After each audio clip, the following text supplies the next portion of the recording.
Hello મિત્રો, સ્વાગત છે તમારું વ્રત કથા ગુજરાતીમાં। આજે આપણે જાણીશું 17મી સદીમાં બંધાયેલું ગણપતિનું મંદિર। સાવિત્રીબાઈ ફૂલે પુણે યુનિવર્સિટી પાસે આવેલો પુણે શહેરનો ઉત્તરી પશ્ચિમ ગણેશ ખીંદ વિસ્તાર શહેરની સરહદ તરીકે ઓળખાતો હતો। ખીંદ એટલે બે પર્વત વચ્ચેની સાંકડી ખીણ અથવા કોતર। આ જગ્યાએ ગણપતિનું 17મી સદીમાં બંધાયેલું મંદિર આવેલું છે, જે પાર્વતી નંદન ગણપતિ મંદિર તરીકે ઓળખાય છે। આ મંદિર ખીંદ મંદિર તરીકે પણ જાણીતું છે। આ મંદિરનો ઉલ્લેખ શહેરના પ્રાચીન મંદિરોની યાદીમાં તથા કેટલાક ઐતિહાસિક સ્થળોમાં જોવા મળે છે।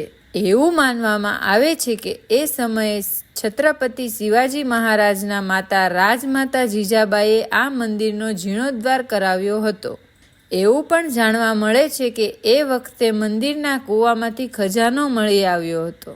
મંદિરનું ગર્ભગૃહ યાદવ બાંધકામ શૈલી ધરાવે છે, જ્યારે સભા મંડપ પેશવા સમયની બાંધકામ શૈલી ધરાવે છે। મંદિર સંકુલના લાકડાના તોરણકારમાં સુંદર કોતરણી કામ કરેલું છે, જેને જોતા કોઈ કિલ્લાની દિવાલનો ભાગ હોય એવો લાગે છે। થોડા સમય પહેલા આ મંદિરનો ખૂબ જ કાળજીપૂર્વક જીર્ણોદ્ધાર કરવામાં આવ્યો છે અને તેને યુનેસ્કો દ્વારા સાંસ્કૃતિક વારસો ધરાવતા મંદિર માટે એશિયા પેસિફિક એવોર્ડ પણ આપવામાં આવ્યો છે।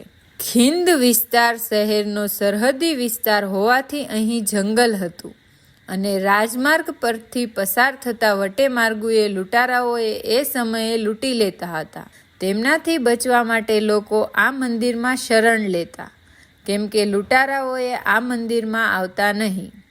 જોકે આજે તો ગણેશ ખીંદનો આ વિસ્તાર શહેરની વચ્ચોવચ્ચ આવી ગયો છે અને તેની આસપાસ અનેક કોમર્શિયલ અને રહેણાંક કોમ્પ્લેક્સ આવેલા છે।